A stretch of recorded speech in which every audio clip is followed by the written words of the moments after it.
From a studio high above the clouds of the Okanagan Valley, this is the Cannabis Podcast.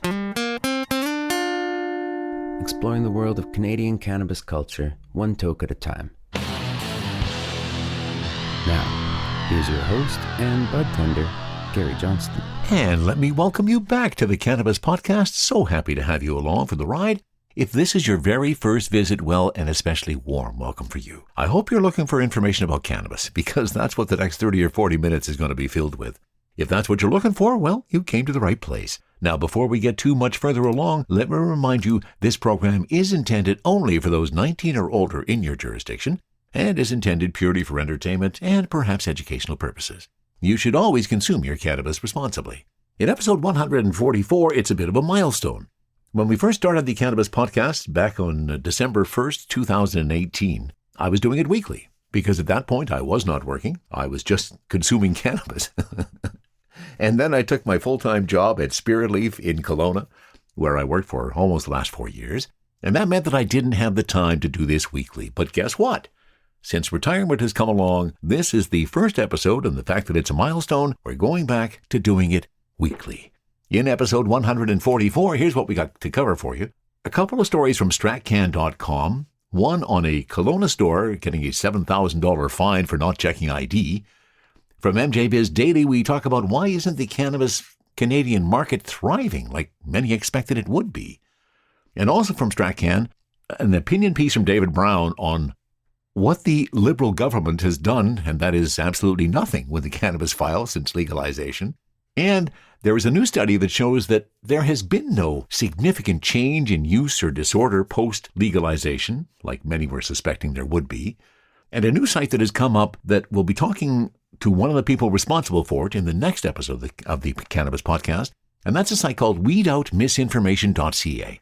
And I'm really happy to see this initiative underway. We'll talk a little bit more about that as well. On Cultivar Corner, we are going to Purefire down in Penticton, and we are doing their critical condition. That is coming up on Cultivar Corner, and who knows, maybe we'll squeeze something else in as well. All of that and more on episode 144 of the Cannabis Podcast. Every once in a while, I get a contact through the Cannabis Podcast that I just have to share, because it lets me know, first of all, that there is some value to what I'm doing. People are appreciating it. But I think more importantly, it lets me know some things that I didn't know, that it is having an impact on people in ways that I had no idea. So let me share this with you. This is from Sparky, we'll call her. Sparky also bought me a doobie and then left this message. Thank you, Gary, for continuing to share your story while educating us through your podcast. I have been enjoying listening to you over the past couple of years. When I was pregnant, your podcast helped me by living through your experience each doobie at a time. I found that when I was feeling anxious at night or couldn't sleep, I would listen to you, and that was enough to calm me down. And a bit of a sidebar on that, I do realize that sometimes my voice can be of the type that can put one to sleep if one so desires. But I don't take offense at that. End of sidebar. I love how passionate you are about cannabis and your logical approach to teaching your audience the benefits of cannabis while socializing the use of marijuana. The structure of your episodes is fantastic. The portion of time spent in each segment is perfect. I think it's great when you have guest speakers who talk about the industry and her product. And I've noticed how you articulate yourself when discussing current political dispositions. Your presentation is clear, informative, and insightful. The pace, volume, and tone of your speech is very inviting. And there's a bunch more. Thank you so much for that.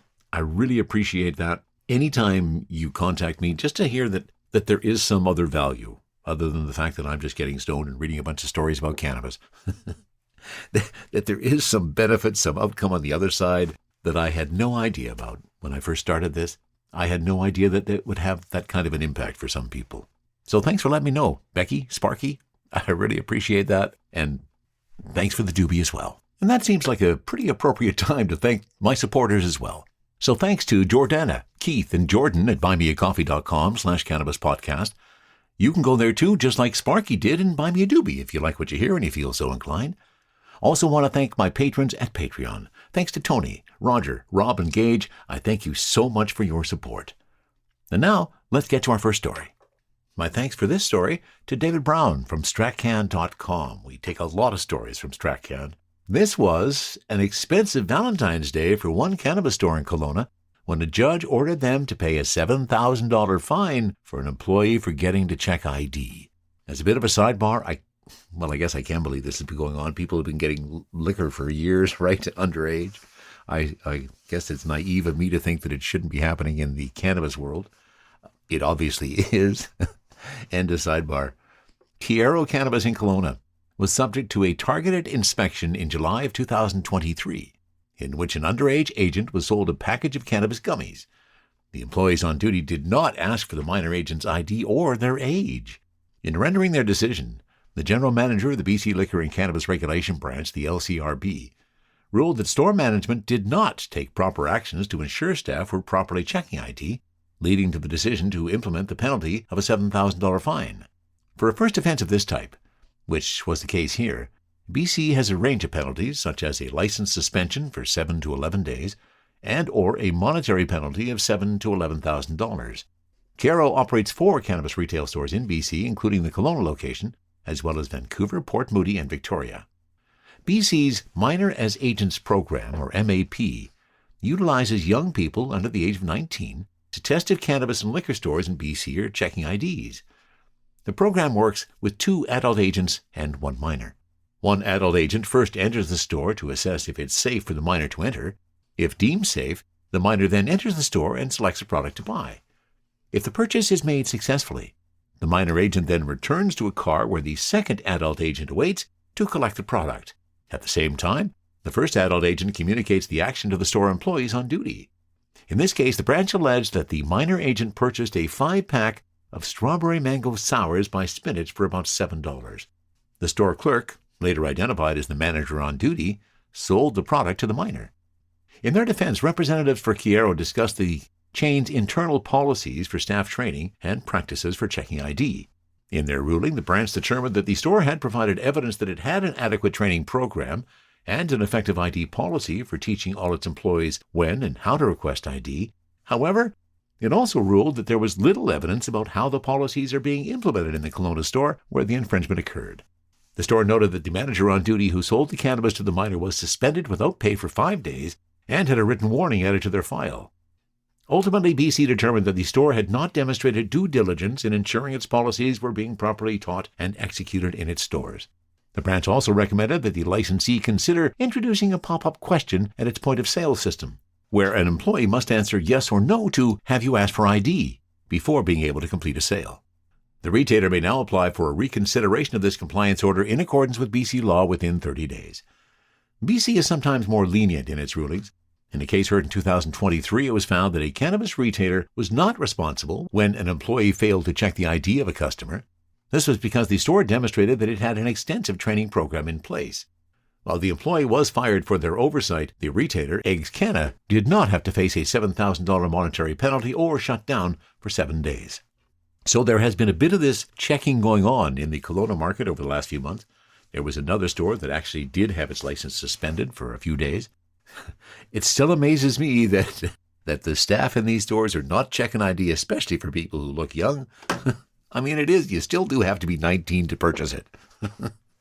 Let's see how many more of these occur in the BC market.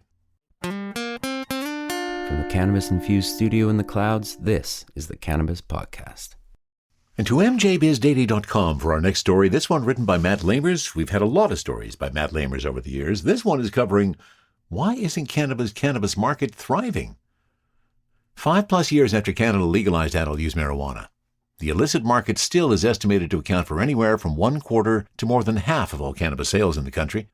The report tackled crucial questions, that according to a new report from business services company Deloitte Canada.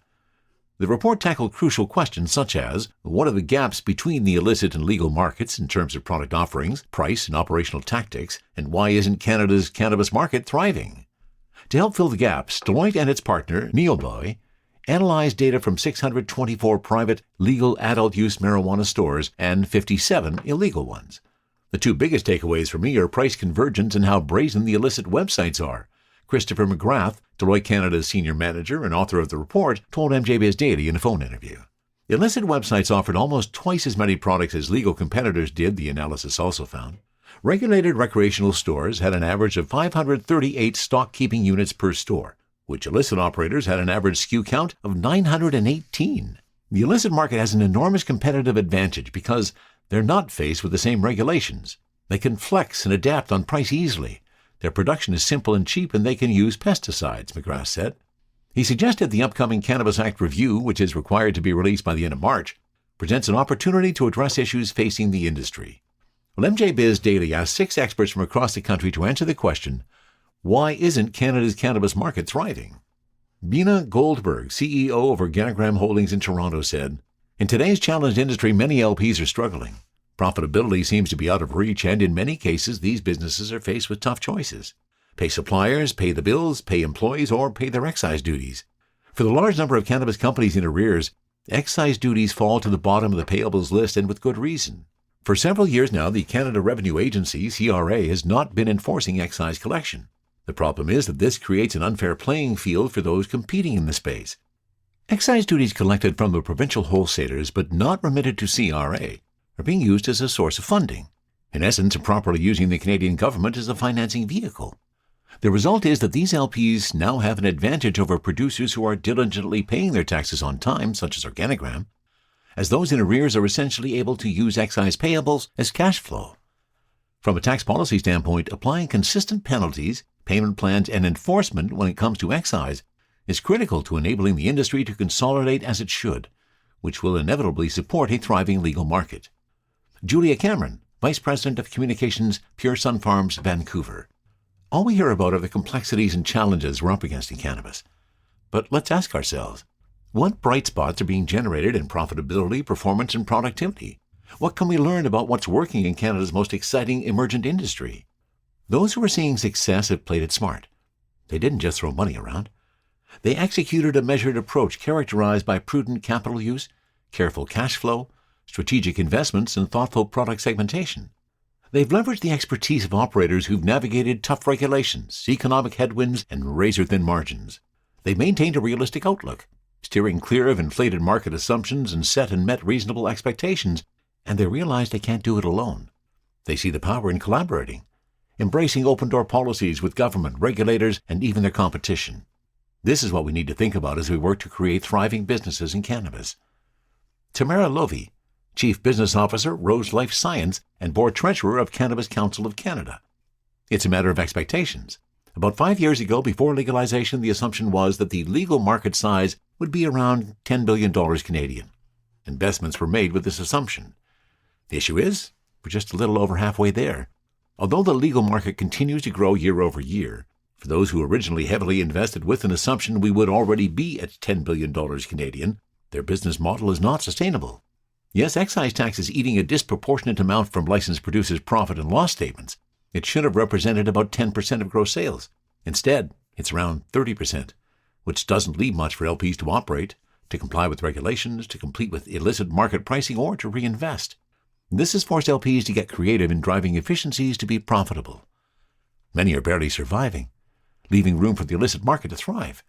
Excise tax reform is critical to injecting new momentum into the legal market so it can finally reach its full potential. Sherry Boudram, CEO and co-founder of Can Delta, Toronto. Why is the illicit market still such a problem when there has been a legal recreational cannabis industry in Canada for almost 6 years? The expectation upon legalization was that government and law enforcement would prioritize eradicating the illicit cannabis sources, including illicit physical stores and online stores, to support their legislative objectives of protecting the health and safety of Canadians and preventing youth from accessing cannabis. There is potential for prosperity in a legal market that is supported by favorable governance and a level playing field without the added pressure of illicit competitors. It is critical for all government in collaboration with law enforcement to reassess and reinforce strategies that will allow for a robust legal cannabis industry that is recognized as having significant potential to drive economic growth and innovation across the Canadian economy. The longer illegal outlets operate openly before being shut down, the more they contribute to public confusion and blur the lines in public perception about the legality and acceptability of purchasing cannabis from these illegal sources. Margaret Brody, CEO, Rubicon Organics, Vancouver. Beyond the structural difficulties in the system, I believe that the legal market encompasses only approximately half of Canada's total cannabis market, and this is because consumers are confused. This consumer confusion stems from a plethora of in-store purchase options, inconsistency in brand experiences, such as the price-to-quality equation, and changing quality from purchase to purchase, and the challenge of discerning whether a purchase is within the legal market or not. The simplest explanation lies in the exorbitant pricing driven by excise taxes and regulatory burdens imposed on licensed producers. And finally, Trina Fraser, partner of Brazeau Cellar Law in Ottawa. While many criticize Bill C-45, the Cannabis Act, as being rushed, government maintained that record levels of illicit cannabis use meant we did not have the luxury of time. We boldly forged ahead, knowing that refinements would be needed. But we have now lost the sense of urgency that created the Cannabis Act in the first place. As industry is pleading for financial and regulatory reforms to preserve the vision of a sustainable, regulated cannabis industry, opposition is grounded in demands for evidence that simply doesn't exist, given the novelty of Canada's approach. This didn't stop us from passing the Cannabis Act into law, and it shouldn't stop us from improving it. While we shouldn't be reckless, and we should continue to carefully monitor public health outcomes, we cannot allow data gaps to paralyze us from making reasonable, incremental changes that will further displace the illicit market. And what's your answer to that question? Why is the legal cannabis market not thriving as we all thought it would? 6 years into the play? I'd love to hear your thoughts on this topic too. If you have some, send them to info@cannabispodcast.com. THC, CBD, terpene profiles, what's in me? Oh, please explain to me. Cultivar Corner, Cultivar Corner, oh yeah. Cultivar Corner, please explain this stuff to me. And it's really quite striking when you have the microphone faced the right way, how much better it sounds.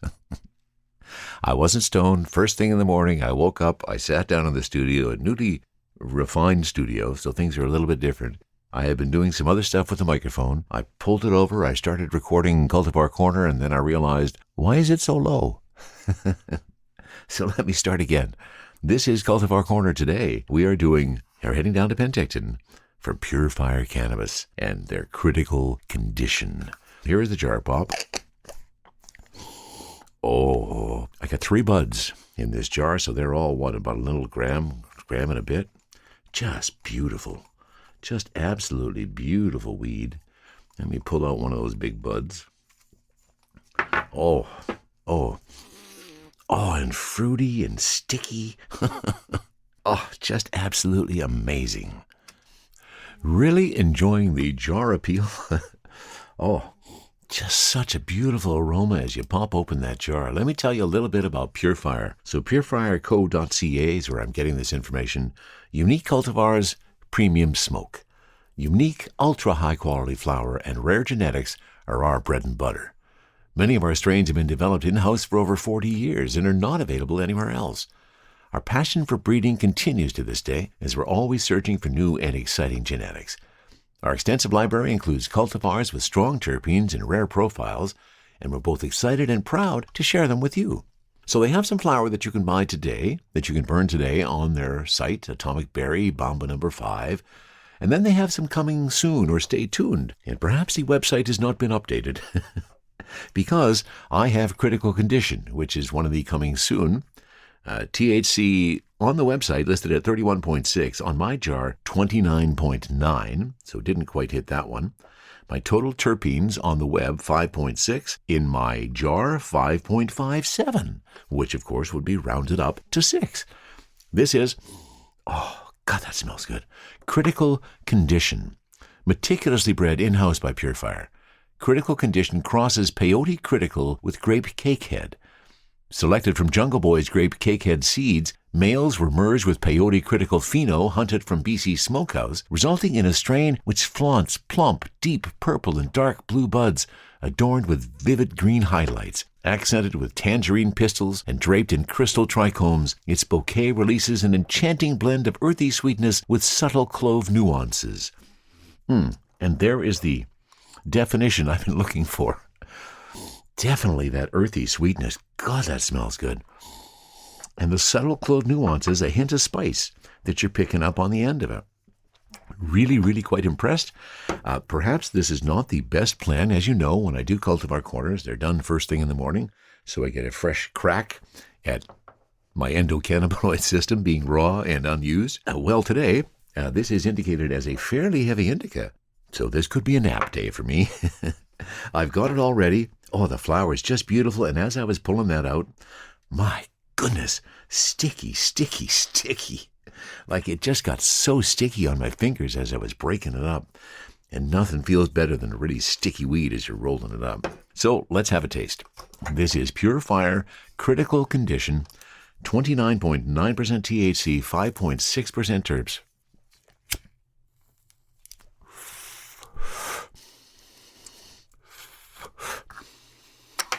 Oh, and that first inhale, very, very smooth. Picking up some of those sweet earthiness. Guess a little bit of that clove, perhaps, on my exhale. I have really been looking forward to this. I had somebody try it before I did, and they said it was some of the best weed that they had smoked in a long, long time. Bill and his family down at Purefire in Penticton doing an absolutely fine job growing some cannabis. As we know from the previous description, they have been in this for a while. And they have been running some rare genetics for a while. And the end result, pretty impressive. Some other strains coming up. We'll see if we can check those out when they get there. But critical condition, the one we're dealing with now, so far on the joint, really nice and smooth. Oh, yeah. And now we move to the Arizer Air Max. Let's have a taste. Oh, my goodness sakes. And that subtle, earthy sweetness becomes much more bountiful when you pull up the vaporizer. Oh, and here come the happy eyes.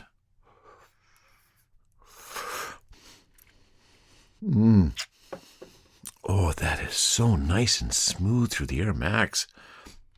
Oh, that's delicious. Again, just some hints of the sweetness and some of those spicy after notes as I deal with the exhale. Joint still going strong. Oh, and happy eyes are coming on stronger. I love smoking cannabis, as you well know. And I especially love trying a strain I hadn't tried before, a cultivar. It's funny how we still drop into that old habit of calling things strains. And on Cultivar Corner, I try to refer to them as cultivars as much as possible. Oh, I'm getting a really nice buzz off of this. Really a nice buzz. Back to the Air Max for some more of that taste. And happy eyes are abundant. A little euphoria coming on. We have to have a hint of that euphoria, right? Oh, and there they are. Oh, yes. This is what I do Cultivar Corner for. For that feeling after a few minutes of imbibing, and you just feel your endocannabinoid system become enveloped as your receptors pick up all those beautiful THC notes. Heavy on the happy eyes now. Heavy on the euphoria. And moving into a bit of a body stone. I don't think there's any question about whether Carrie's going to be having a nap later today. But he's going to enjoy it getting there. Oh, this is really, really nice. Boy, it tastes so good. And it is so smooth going down, both in the joint and in the vaporizer. And here's my happy eyes on nice little rush. I just love this. As you know, I take my job seriously, and I intend to do the best job I can in this role. Oh, and I love doing the work. One more hit out of the vaporizer. Oh. The happy eyes are ablazing. The euphoria is just flying through my head right now. And a nice little body stone. Oh, this is really sweet. I somehow knew I was going to enjoy some critical condition. I wouldn't say I'm in critical condition, but I'm definitely pretty high. And I expect that to just get a bit deeper as this rolls around in my endocannabinoid system. Another successful trip down the Okanagan Valley to Penticton, where we stopped at Purefire Cannabis and had a taste of their critical condition, their indica-dominant 29.9% THC, 5.5% terps, and a really nice high. I am loving it. Sharing stories about good weed while trying good weed. This is the Cannabis Podcast. We've covered a lot of stories from Stratcan.com since we started the Cannabis Podcast. David Brown, thank you so much for all your work. In fact, this is a very insightful piece written by David Brown. Cannabis legalization was one of the crown jewels of Trudeau's Liberal Party of Canada, arguably helping to catapult the party to a majority government in 2015. The move to legalize was a bold one, positioning Canada as a leader in an evolving global landscape at a time when public support for the issue was still relatively divided. However, since cannabis was formally legalized in Canada in 2018, Trudeau and his federal Liberals have been almost entirely absent from the file. This is despite comments Trudeau made at a town hall meeting in March of 2023 that it may be time for the government to look at how they support to the sector more. On one hand, Trudeau and the Liberals not only avoiding the subject of cannabis legalization, but also the sector in general makes sense. Supporting the legal industry isn't as simple as supporting legalization as a concept. And many conservative voters still hate all things weed. But at the same time, those who supported the concept of legalization don't necessarily support the current model, and public perception of the industry is informed by media coverage focusing on large, publicly traded companies with high-paid C-suite executives. In addition, Trudeau was always very clear that the goals of legalization were based on public health and safety, not economic growth. However, for legalization to be successful, it must be a viable private business sector. For many cannabis companies in Canada, from producers to retailers and all steps in between, being able to keep the lights on and make payroll is challenging, especially in such a highly regulated and taxed sector. The federal excise tax alone can eat into 30% or more of a cannabis producer's profits, something the industry has been loudly pointing out to anyone who will listen for years. Trudeau even said in the past that applying too much tax to cannabis will undermine the viability of the sector, driving people back to the black market similar to what we've seen with tobacco. The fact is that if you tax it too much, as we saw with cigarettes, you end up with driving things towards a black market, which will not keep Canadians safe, particularly young Canadians, he said in 2015. However, since Canada finally legalized, with the first cannabis being sold on October 17, 2018, Trudeau and the federal Liberals have been essentially MIA on the file. Industry concerns about burdensome regulations and excessive levels of taxation are largely ignored. While the effort to establish a regulated industry was successful, an increasing number of Canadian businesses are failing, and the health of the industry itself is at stake. Rather than taking a victory lap on what was once one of the crowning policy proposals for the party, it's now the forgotten toy at the bottom of the chest. Trudeau seems to have forgotten about cannabis almost entirely. Nearly a year ago, Trudeau told the owner of a cannabis business in Newfoundland, who expressed many of these very concerns, that it was time for the federal government to look beyond the immediate public health and safety goals of legalization and see what the government can do to make sure that this is a beneficial industry. There is a little more clarity about how the industry is evolving, and it's easy to say 10 years from now, 50 years from now, it will be great, he continued. Right now, you're in the industry, you have payroll you're trying to make, you're trying to support people. We want to try and get there for you as well. But this was done not because we were going to create jobs with it, although we knew that would happen. It was done out of a public health and justice approach. But hopefully we're going to be able to catch up and be supportive of the real positive industry that it has become. Well, Mr. Trudeau?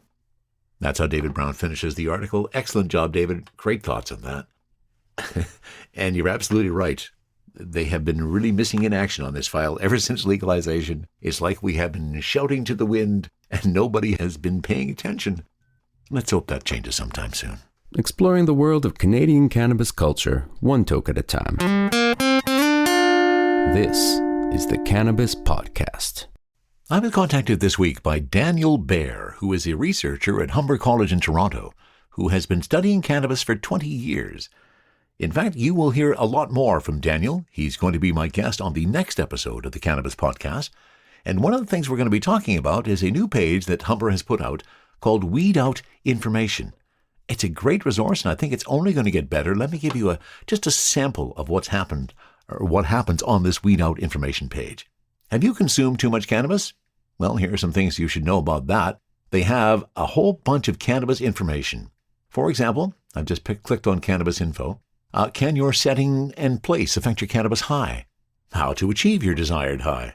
What are the different reasons for consuming cannabis? What's the most common form of cannabis consumption? Let's check that one out. So 74% of cannabis consumption is in the form of dried bud. It can be purchased legally from local dispensaries across Canada in various strains and potencies. Dried cannabis is mainly consumed via smoking methods such as bongs, joints, and pipes, or more minimally harmful methods such as vaporizers. Smoking cannabis presents few respiratory risks for infrequent consumers, but if you are consuming smoke products frequently, you may want to consider alternative methods. A dry herb vaporizer will still allow you to consume flower, have quick onset, and enjoy the taste of good cannabis, but ensures there are fewer combusted materials entering the lungs.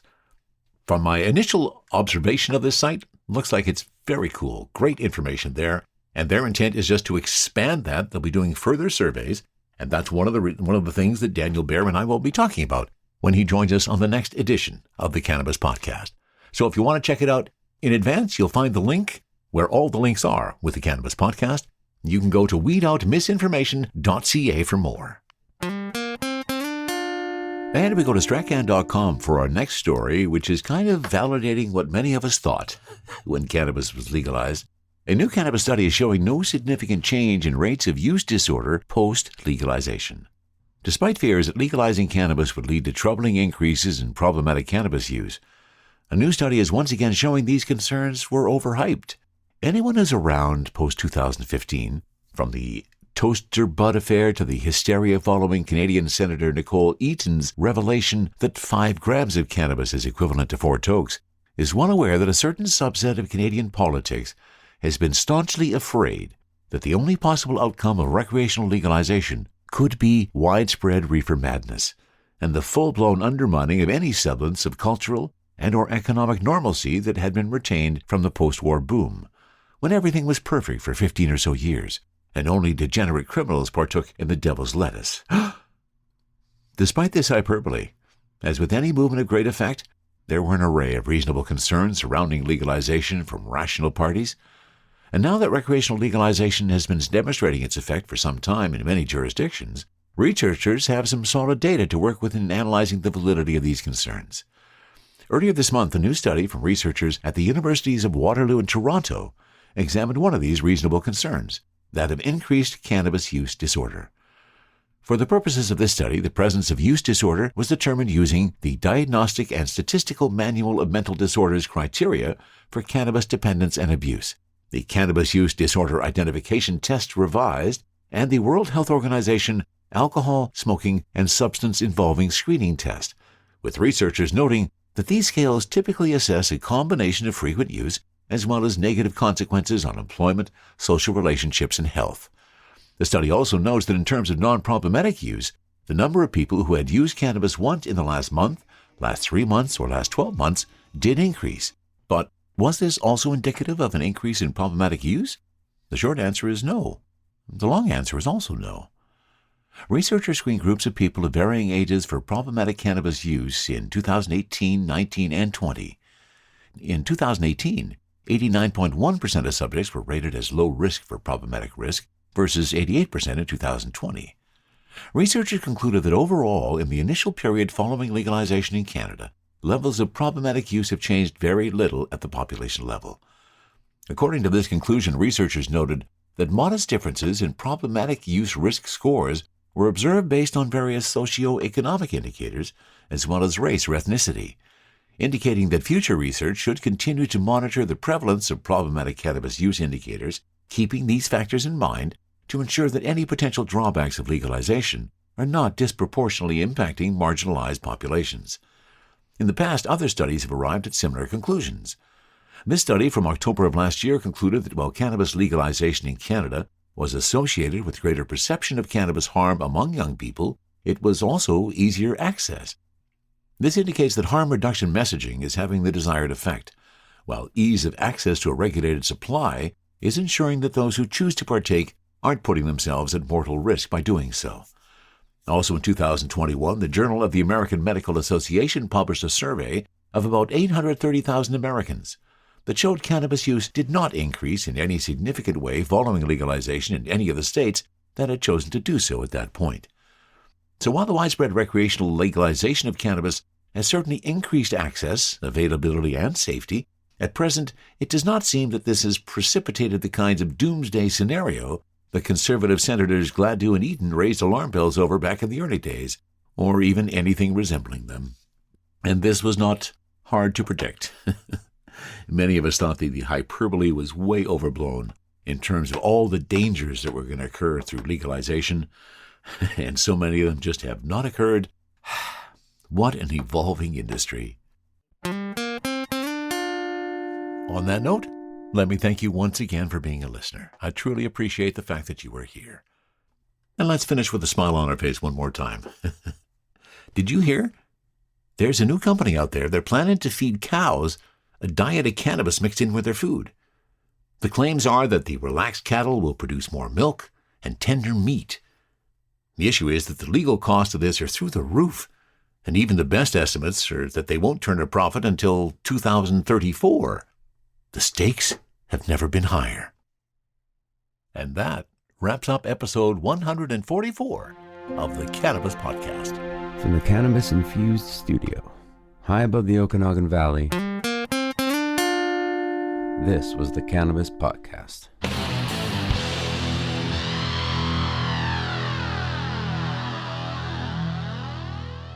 Thanks for listening to today's show. To check out more great cannabis podcasts, go to podconnects.com. Here's a preview of one of our other shows. Are you looking for the next great cannabis business to invest in? Then you need to check out the MJ Bulls podcast. Hi, I'm Dan Humiston. Join me each week as I speak to both cannabis entrepreneurs who are raising capital and cannabis investors who are investing capital. Our 10-minute episodes are perfect for the busy investor. Start listening to the MJ Bulls podcast today, wherever you listen to podcasts, and who knows, maybe you'll discover the next cannabis unicorn.